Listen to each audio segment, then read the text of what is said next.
come on stage Sir Paul Smith and Oliver Heimer.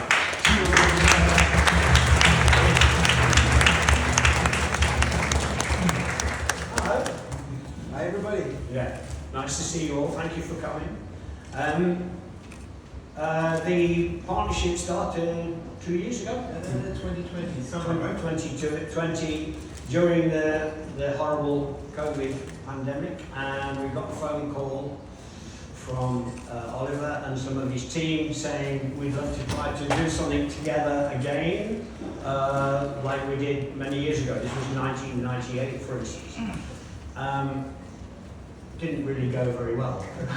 So the call was kind of, you said, okay, he's grumpy. I don't know what he did wrong. The German team were saying, would you like to do something again together? But it was, I thought it was more to do with decoration. Yeah. And I think, we can do more than just decoration. So I said, let me think about it, and then I think about a week later. And then we came to you, I think that was important. Yeah. So we came to Paul, you opened the door, so Yeah. we were happy about it. And then we were talking a lot about sustainability. Yeah. And this was the start then, not just talking about decoration, but about much more. I mean, the mad thing was that we couldn't really travel because of the pandemic. So somehow these guys found a little day or something when we could come to London, and I went to Munich. But if you can imagine, all this was designed with one trip to Munich, and that was all. So it was absolutely crazy, really, because the rest was done by magic and telepathy and something like I'm not sure what happened. But we went to Munich, and there was a shopping list.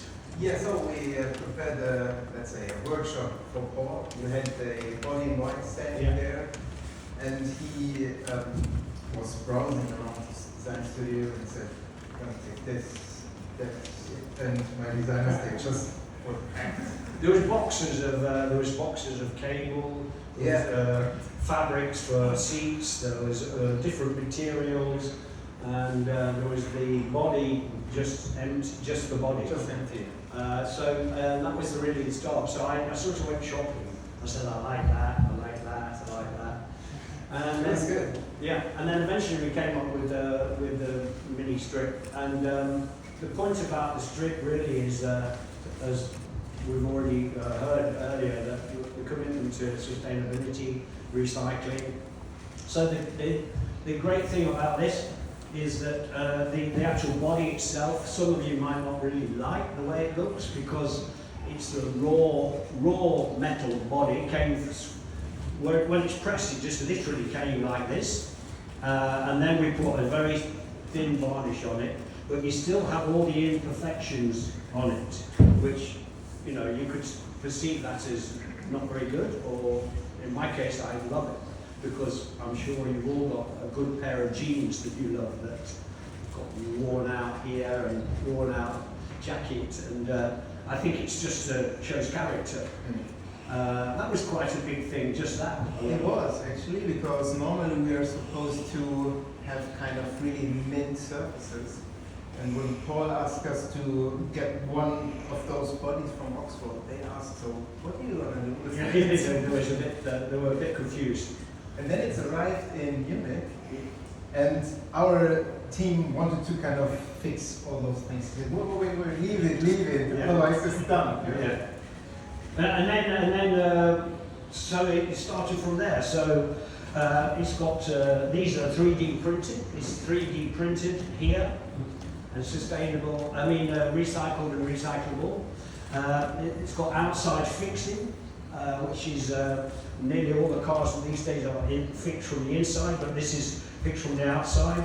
A very nice clean line on the wheels, which gives you a few more miles. Yeah. Then inside, which you can all come and look at later, inside you'll see that the plexiglass roof, completely recycled roof, shows the rawness of the metal, recycled and recyclable mats and seats. All the components inside have been made specially but one of my favourites is this, which is cork, made from cork. And of course, the wonderful thing about cork is that you take it from the tree doesn't die. It grows back really quickly onto the tree. And then the most fantastic thing was that when we made the mould, and then we started cutting the cork up, and then we realised that I hope you know what I mean by sap. It's like the liquid inside the cork became the glue for the mould, so we didn't need any chemicals. But come and have a look at it later anyway, and then we'll go over here. I'm not sure how we're doing for time, but this is 1995. Nothing to do with Oliver at all. So, yeah, nothing to do with it. No, but you told me what you want to do.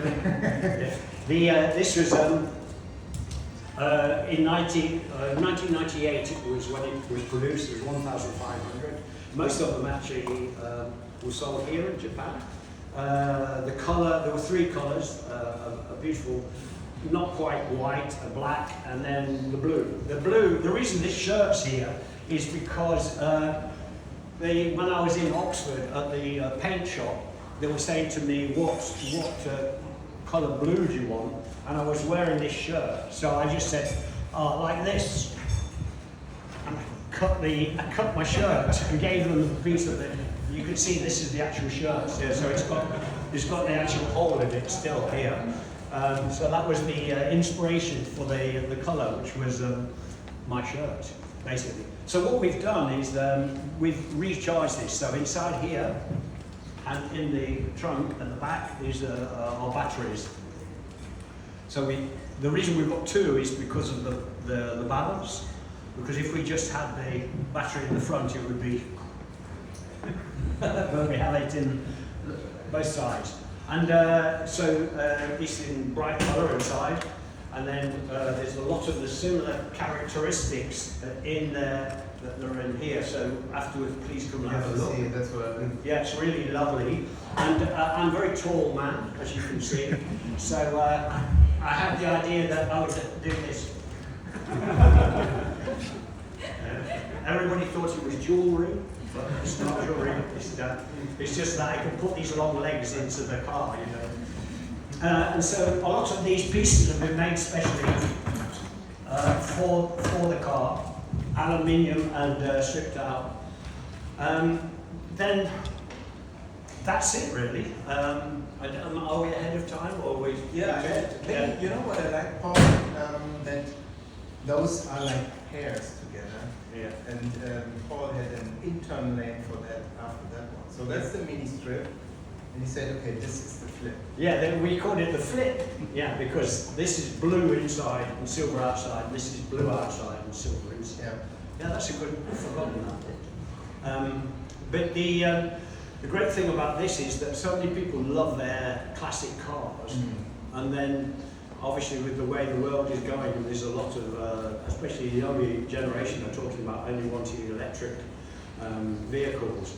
So by taking this, you can have your favourite car and turn it into an electric car. Yeah. This was converted in the north of England from a specialist that is just working on recharging. It was nice. I was always kind of consultant, right? Yeah. After that project. And when my team had information about the mini flip, they asked me, so when can I buy it? Ah, that's nice. That's always good. So all the young designers as well, they're so emotional with classic cars. Yeah. It's something that is kind of coming back. Well, I'm sure around the world now there's a lot of people changing their classic car into. Absolutely. But this is a service that MINI in the UK can offer to people with a classic MINI, and they don't do it themselves, but they have associated places that can actually transform it from a petrol to. Yeah. And the good thing is then you, as with the new MINI electric, then you don't have to feel guilty anymore by driving around, even regardless if it's a new or an old car. Both is kind of MINI, it's the MINI mindset. Yeah. And it's important for you, Paul, as well as like sustainability is not just new cars. It's looking into the entire chain and still being a part with an old car, part of that new approach. Yeah. Which is something that all of MINI and BMW are doing. Yeah. I wonder if you could have a look in the engine. I don't know how to do this. Maybe you. Is there a pull? Yeah. Yeah.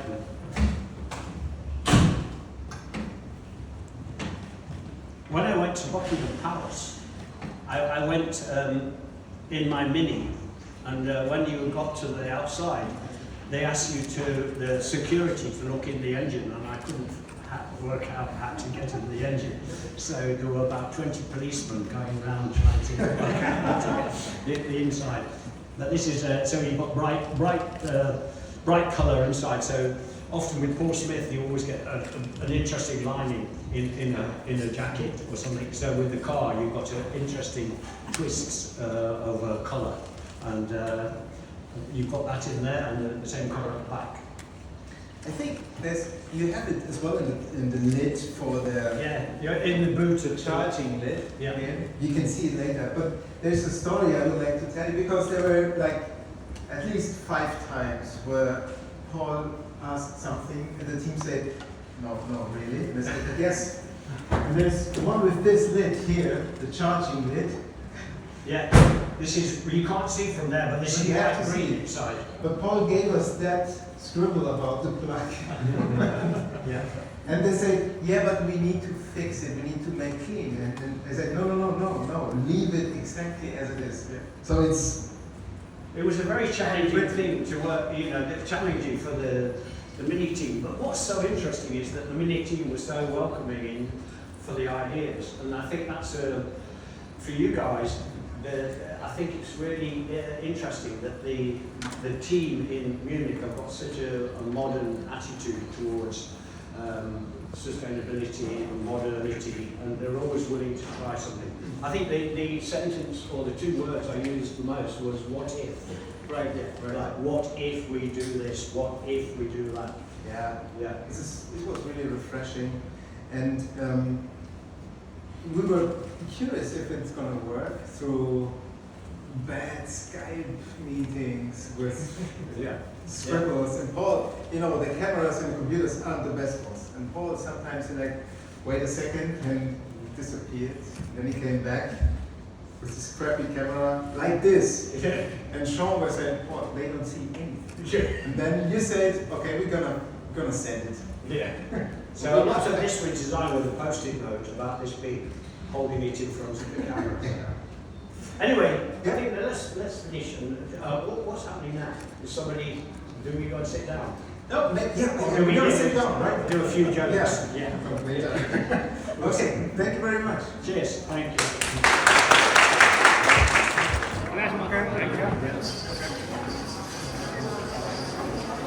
Thank you.